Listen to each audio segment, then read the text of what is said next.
السلام علیکم پیارے بچوں، آج کی ہماری یہ ویڈیو چوتھی جماعت کے لیے ہے۔ آپ کی درسی کتاب ابتدائی اردو کے صفحہ نمبر 29 پر سبق نمبر 4 ہے۔ یہ ہمدردی کے عنوان سے جو ایک نظم ہے علامہ اقبال کی لکھی ہوئی۔ علامہ اقبال بہت مشہور اور بڑے شاعر ہیں، شاعر مشرق کے نام سے انہیں جانا جاتا ہے، اور علامہ کا ان کو خطاب ملا ہوا ہے، اور ڈاکٹر کا سر کا خطاب ان کو انگریزوں نے دیا تھا۔ تو اس طرح سے بڑے شاعر ہیں علامہ اقبال، جنہوں نے یہ نظم لکھی ہے۔ میرے ساتھ ساتھ اس نظم کی ریڈنگ کیجیے۔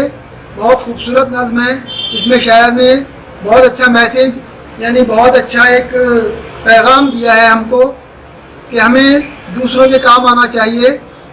اس طرح سے ایک ننھا سا کیڑا جو جگنو ہے وہ بلبل کی مدد کرتا ہے اور اس کو اس کے آشیانے یعنی اس کے گھونسلے تک پہنچنے میں اس کی مدد کرتا ہے، جبکہ وہ بلبل اداس تھا، اپنے آشیانے تک پہنچنے کے لیے رات ہو گئی تھی، اندھیرا چھا گیا تھا۔ اس طرح سے بلبل کی مدد کی جگنو نے۔ ہمیں بھی دوسروں کے کام آنا چاہیے، اس نظم کا پیغام یہی ہے۔ تو میرے ساتھ ساتھ بچوں اس کی ریڈنگ کیجیے۔ ہمدردی اس کا عنوان ہے، ٹہنی پہ کسی شجر کی تنہا۔ ٹہنی یعنی کسی درخت کی شاخ، اس پر تنہا بیٹھا تھا کوئی بلبل۔ شجر کہتے ہیں درخت کو یا پیڑ کو۔ ٹہنی پہ کسی شجر کی تنہا، بلبل تھا کوئی اداس بیٹھا۔ کوئی بلبل، کوئی پرندہ اداس بیٹھا تھا کسی ٹہنی پر شجر کی، کہتا تھا کہ رات سر پہ آئی۔ رات سر پہ آئی یعنی کہ رات ہو گئی، اندھیرا چھا گیا۔ اڑنے چگنے میں دن گزارا۔ اڑنے چگنے میں ادھر ادھر اڑنے میں اور دانا چگنے میں پورا دن گزر گیا، اندازہ نہیں ہوا کہ کیا وقت ہو گیا، اور آشیانے سے تک پہنچنے سے پہلے ہی رات ہو گئی۔ پہنچوں کس طرح آشیاں تک؟ کس طرح آشیاں تک پہنچوں اب میں؟ ہر چیز پہ چھا گیا اندھیرا، ہر چیز پہ اندھیرا چھا گیا، راستہ دکھائی نہیں دے رہا اندھیرے کی وجہ سے۔ اپنے آشیانے تک کس طرح پہنچوں؟ یہ ایک بلبل جو اداس بیٹھا تھا کسی پیڑ کی ٹہنی پر، وہ کہہ رہا ہے اپنے آپ سے۔ اب اس نظم کا اگلا حصہ صفحہ نمبر 30 پر دیکھیے۔ سن کے بلبل کی آوازاری، سن کے بلبل کی آوازاری، جگنو کوئی پاس ہی سے بولا۔ جب بلبل کی آوازاری سنی، بلبل کا رونا سنا، تو کوئی جگنو تھا وہ پاس ہی سے بولا، حاضر ہوں مدد کو جانو دل سے۔ میں اپنے جان اور دل سے تمہاری مدد کے لیے حاضر ہوں۔ کیڑا ہوں اگرچہ میں ذرا سا، اگرچہ میں ایک چھوٹا سا کیڑا ہوں، ذرا سا کیڑا ہوں، میری کوئی حیثیت نہیں ہے، لیکن میں پھر بھی دل و جان سے تمہارے لیے حاضر ہوں۔ یہ جگنو نے کہا بلبل سے اس کی آوازاری سن کر۔ کیا غم ہے جو رات ہے اندھیری؟ کوئی غم نہیں ہے اگر رات اندھیری ہے، میں راہ میں روشنی کروں گا، میں تمہارے راستے میں روشنی کروں گا، اور تمہیں تمہارے آشیاں تک، تمہارے گھونسلے تک میں پہنچا دوں گا۔ میں راستے میں تمہارے روشنی کروں گا۔ اللہ نے دی ہے مجھ کو مشعل۔ اللہ نے مجھ کو کیا دی ہے؟ مشعل۔ مشعل کہتے ہیں، ویسے تو لکڑی پر آگ جلاتے تھے، اس کو مشعل کہا جاتا تھا، روشنی کا کام لیا جاتا تھا، لیکن یہاں جگنو اپنی روشنی کو کہہ رہا ہے کہ اللہ نے مجھ کو یہ روشنی دی ہے، چمکا کے مجھے دیا بنایا۔ اس نے مجھے اللہ نے چمکا کے دیا بنا دیا، اس لیے میں اس روشنی سے تمہاری مدد کروں گا اور تم کو تمہارے آشیاں تک، تمہارے گھونسلے تک پہنچا دوں گا۔ میں دل و جان سے تمہاری مدد کے لیے حاضر ہوں، اگرچہ میں ایک چھوٹا سا کیڑا ہوں، ناچیز کیڑا ہوں اگرچہ، لیکن پھر بھی میں تمہاری مدد کروں گا۔ اب دیکھیے اس نظم کا خلاصہ یا اس نظم کا جو پیغام ہے وہ اس ایک شعر میں شاعر نے کہا ہے لوگ وہی جہاں میں اچھے۔ کون لوگ؟ وہ لوگ جہاں میں اچھے ہیں، آتے ہیں جو کام دوسروں کے۔ ہے لوگ وہی جہاں میں اچھے، آتے ہیں جو کام دوسروں کے، جو دوسروں کے کام آتے ہیں وہی لوگ اس دنیا میں اچھے ہیں۔ یہ اس نظم کا پیغام ہے، اس نظم کا میسج ہے جو شاعر نے اس میں دینا چاہا ہے۔ نظم کی ریڈنگ کے بعد صفحہ نمبر 31 پر دیکھیے، کچھ الفاظ اور معنی دیے ہوئے ہیں۔ یہ الفاظ معنی آپ کو یاد کرنے ہیں جو اس نظم میں الفاظ آئے ہیں۔ ان میں سب سے پہلے لفظ ہے شجر۔ شجر کہتے ہیں پیڑ یا درخت کو۔ اس کے بعد میں بلبل یعنی وہ پرندہ، بلبل ہے سریلی آواز والا پرندہ۔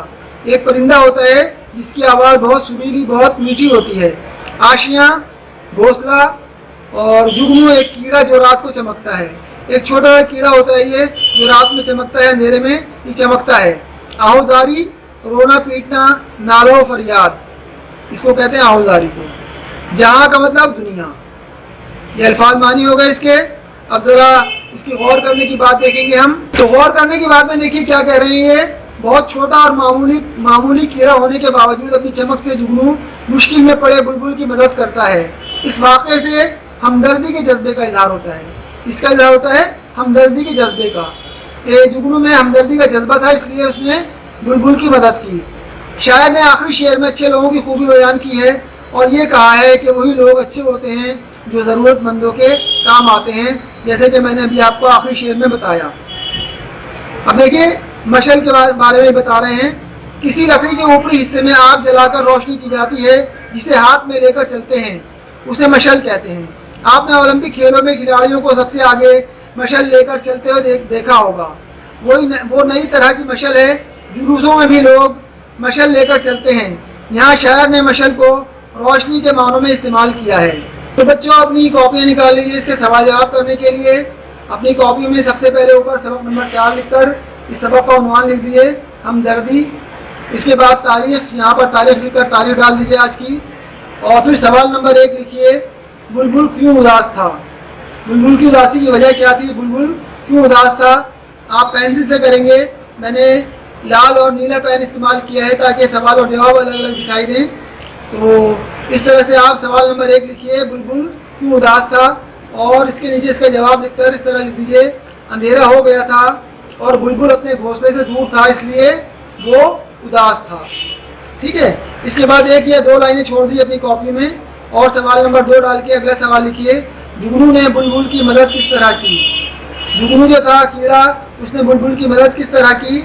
जवाब लिखिए, जुगनू ने बुलबुल की राह में रोशनी करके उसकी मदद की। ठीक है। इस तरह से फिर 1 आध लाइन छोड़कर अगला सवाल लिखिए, सवाल नंबर 3 डालकर, नज़्म के आखिरी शेर में शायर ने क्या कहा है। इसका जवाब है, नज़्म के आखिरी शेर में शायर ने अच्छे लोगों की खूबी बयान की है और ये कहा है कि दुनिया में वही लोग अच्छे होते हैं जो ज़रूरतमंदों के काम आते हैं। ज़रूरतमंद यानी जिनको ज़रूरत हो आपकी मदद की, उनके काम आते हैं, वही लोग दुनिया में अच्छे होते हैं। अब देखिए सवाल जवाब के बाद वर्क बुक का काम है ये। यहाँ ये नज़्म लिखी हुई है लेकिन बीच बीच में जगह छोड़ दी गई है, फिल इन द ब्लैंक्स। आप नीचे से अल्फाज देखिए और यहाँ पर जो सही लफ्ज़ है उसको लिखकर इन मिसरों को मुकम्मल करते जाइए। इस तरह ये नज़्म मुकम्मल हो जाएगी। तो सबसे पहले टहनी पे किसी, यहाँ पर ब्लैंक, तो यहाँ क्या लिखेंगे आप लोग, शाबाश शजर, जी शाबाश, शजर की तन्हा। टहनी पे किसी शजर की तन्हा, बुलबुल था कोई उदास बैठा, यहाँ आएगा बुलबुल। कहता था कि रात, यहाँ लिखेंगे सर, सर पे आई। उड़ने चुगने में दिन गुजारा, यहाँ पर आ जाएगा चुगने। इसके बाद में है पहुँचू किस तरह, आशियाँ तक, जी शाबाश, यहाँ पर आएगा आशियाँ। हर चीज़ पे क्या आएगा यहाँ पर, छा, जी छा गया अंधेरा। सुन के बुलबुल की आवाज़ारी, यहाँ पर आएगा की, काफी इधर की। सुन के बुलबुल की आवाज़ारी, जुगनू कोई पास ही से क्या था, क्या आएगा यहाँ पर, जी बोला, शाबाश।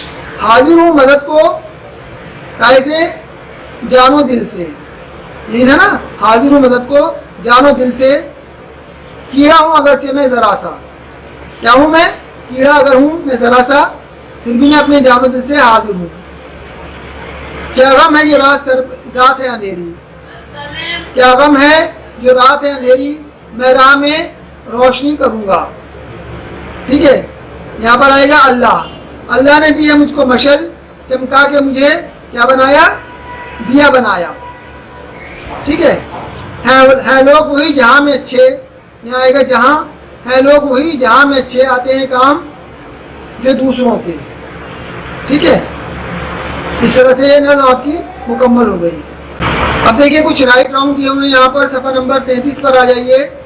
सबसे पहले जो है, जुगनू रात में चमकता है, अगर ये राइट है तो राइट का निशान लगा दीजिए यहाँ पर, अगर रॉन्ग है तो रॉन्ग लगा दीजिए। ठीक है। तो जुगनू रात में चमकता है, बात सही है, इसलिए यहाँ पर सही का निशान लगा दिया। दिन में अंधेरा रहता है या रात में रहता है अंधेरा? दिन में अंधेरा नहीं रहता, इसलिए यहाँ पर रॉन्ग। पेड़ पर बुलबुल नहीं था बैठा, पेड़ पर बुलबुल नहीं बैठा था, बुलबुल पेड़ पर बैठता है ना, बुलबुल पेड़ पर बैठता है, इसलिए यहाँ पर राइट लगा दीजिए। जुगनू ने बुलबुल की मदद की थी ना, तो इसलिए यहाँ पर राइट। हमको दूसरों की मदद नहीं करनी चाहिए, हमको दूसरों की मदद करनी चाहिए, है ना, इसलिए यहाँ पर रॉन्ग। बुलबुल की तरह दूसरे परिंदे भी हवा में उड़ते हैं, परिंदे भी हवा में उड़ते हैं दूसरे परिंदे, है ना, बुलबुल की तरह, तो इसको भी राइट। अब देखिए इसके बाद में है कुछ मुतज़ाद अल्फाज लिखने हैं आपको। मुतज़ाद कहते हैं अपोजिट वर्ड्स को, यानी विलोम शब्द जिसे हिंदी में कहा जाता है। जैसे यहाँ पर लिखा हुआ है अंधेरा, तो इसका मुतज़ाद होगा, बताइए शाबाश, रोशनी, है ना, तो यहाँ पर रोशनी लिख दीजिए। पास, पास का मुतज़ाद क्या होगा? दूर। हाजिर का मुतज़ाद यानी अपोजिट वर्ड, हाजिर का है गायब, हाजिर का गायब। रात का दिन आ जाएगा, गम का खुशी, और रोशनी का अंधेरा। इसी तरह अच्छे का बुरे। तो ये मुतज़ाद अल्फाज हैं, यानी कि अपोजिट वर्ड्स। अब यहाँ पर देखिए 4 लाइनें दी हुई हैं। नज़्म के वो मिसरे लिखे हैं यहाँ पर जिनमें अल्लाह, बुलबुल, जुगनू और रात के अल्फाज इस्तेमाल हुए हैं। कौन कौन से अल्फाज? अल्लाह, बुलबुल, जुगनू और रात। वो मिसरे, वो लाइनें नज़्म की यहाँ पर आप लिख दीजिए इन 4 लाइनों में, ठीक है। इस तरह से ये आपका काम यहाँ पर मुकम्मल होता है। अब सफ़ा नंबर 34 पर देखिए। अब देखिए सफ़ा नंबर 34 पर यहाँ लिखा हुआ है, इन मिसरों के अल्फाज की तरतीब दुरुस्त करके खाली जगह में लिखिए। ये मिसरा कहते हैं शेर की एक लाइन को। 2 लाइनों यानी 2 मिसरों को मिलकर एक शेर बनता है। तो ये एक लाइनें लिखी हुई यहाँ पर, लेकिन इनमें जो अल्फाज हैं इनकी तरतीब बिगाड़ दी गई है, जानबूझकर अल्फाज इधर से उधर कर दिए गए हैं। मिसाल के तौर पर देखिए यहाँ पर लिखा हुआ है तन्हा शजर की टहनी पे किसी, तो इसको आप सही करके यहाँ लिखेंगे, क्या लिखेंगे जी, बताइए शाबाश। इन 2 अल्फाज को सही करके क्या था नज़्म में? किसी शजर की टहनी पे तन्हा, बुलबुल का कोई उदास बैठा, इस तरह से था ना। तो सबसे पहला मिसरा था किसी शजर की टहनी पे तन्हा। इसके बाद में अगला मिसरा है अंधेरा हर चीज पे छा गया, हर चीज पे छा गया अंधेरा। इस तरह से यहाँ पर आप लिख दीजिए सही करके। पास से कोई जुगनू बोला, ठीक है, पास से कोई जुगनू बोला, आप इस मिसरे को भी सही करके लिख देंगे। इस तरह से ये तमाम मिसरे एक एक करके यहाँ सही करके आप नज़्म में से देखकर भी लिख सकते हैं यहाँ पर खाली जगह में। देखिए इसके बाद में जो काम है वर्क बुक का, वो है नीचे दिए हुए लफ्ज़ों को सही खानों में लिखिए। यहाँ पर 2 तरह के खाने बनाए गए हैं, एक है मुज़क्कर और एक है मुअन्नस, मेल फीमेल, है ना, जेंडर तो आप जानते होंगे। तो जिस तरह आपने पीछे मुतअद्दिद अल्फाज लिखे हैं, यहाँ पर आप मुज़क्कर और मुअन्नस, नर और मादा, इस तरह से इन अल्फाज को इसकी तरतीब से लिखेंगे। इन अल्फाज में जो अल्फाज मुज़क्कर के उनको मुज़क्कर के नीचे लिख दीजिए, जो मुअन्नस के उनको मुअन्नस के नीचे लिख दीजिए, जैसे कि मैंने आपको लिखकर बता दिया। तो सबसे पहले जो लफ्ज़ है शजर, शजर मुज़क्कर का लफ्ज़ है, इसलिए इसको यहाँ लिख दीजिए। इसके बाद में है टहनी, टहनी यहाँ पर आ जाएगा मुअन्नस है। मदद, मदद की जाती है, इसलिए मदद भी यहाँ पर लिख दीजिए। मशल, मशल जलाई, मशल भी यहाँ लिख दीजिए मुअन्नस है। इस तरह से एक एक करके इन अल्फाज को सही तरतीब से यहाँ पर लिखते जाइए, मुज़क्कर और मुअन्नस को, जैसे मैंने यहाँ लिखा है समझ समझ के आप भी इसी तरह अपनी वर्कबुक में लिख दीजिए। इसके बाद में दी हुई तस्वीरों पर 2-2 जुमले लिखिए। यहाँ पर कुछ तस्वीरें दी हुई, 4 तस्वीरें हैं। सबसे पहले ये एक शजर यानी पेड़ है, इस पर 2 जुमले बनाने हैं आपको, छोटे छोटे 2 जुमले लिख दीजिए, है ना। पेड़ बहुत बड़ा होता है, पेड़ में हरे पत्ते लगते हैं, पेड़ साया देता है, पेड़ हमें फल देता है। इस तरह से 2 जुमले आप कोई से भी 1-2 जुमले लिख दीजिए। इसके बाद में है देखिए बुलबुल की तस्वीर बनी हुई है, बुलबुल पर 2 जुमले लिख दीजिए। बुलबुल की आवाज़ सुरीली होती है, बुलबुल बहुत खूबसूरत परिंदा है। इस तरह से 2 लाइनें कुछ भी लिख दीजिए आप यहाँ पर। फिर ये घोंसला बनाया हुआ है, घोंसले पर लिख दीजिए 2 लाइनें। इसके बाद में ये देखिए मशल है, मशल ऐसी होती है, मशल पर लिख दीजिए यहाँ पर 2 जुमले, 1 और 2। इस तरह से ये छोटा सा काम है, आप ये काम खुद कीजिए आप। अब वर्बुल का सबसे आखिरी काम, बुलंद आवाज़ से पढ़िए और खुश खत लिखिए। बुलंद आवाज़ से यानी थोड़ी ऊंची आवाज़ से आपको पढ़ते जाना है और यहाँ पर लिखते जाना है। सबसे पहले जो लफ्ज़ है वो है शजर। इसी तरह से आप नीचे लिख दीजिए शजर, शजर, पढ़ते जाइए और लिखते जाइए। जैसे आप यहाँ लिखा हुआ लिख रहे हैं ना, इसी तरह से यहाँ पर इन 5 लाइनों में आप लिख देंगे। इसके बाद में आशियाँ, आशियाँ, आशियाँ, आशियाँ, आशियाँ, इस तरह से करके बुलबुल, बुलबुल यहाँ पर लिखते जाइए। इसी तरह फिर कीड़ा है, इस तरह लिख दीजिए यहाँ पर। मशल जैसे यहाँ लिखा हुआ है, जैसे यहाँ पर खुश खत करके लिखते जाइए और पढ़ते जाइए, पढ़ते जाइए और लिखते जाइए। फिर यहाँ तक आपका काम मुकम्मल होता है। अपना काम मुकम्मल कीजिए, और अपने जो काम कराए वो भी मुकम्मल कीजिए।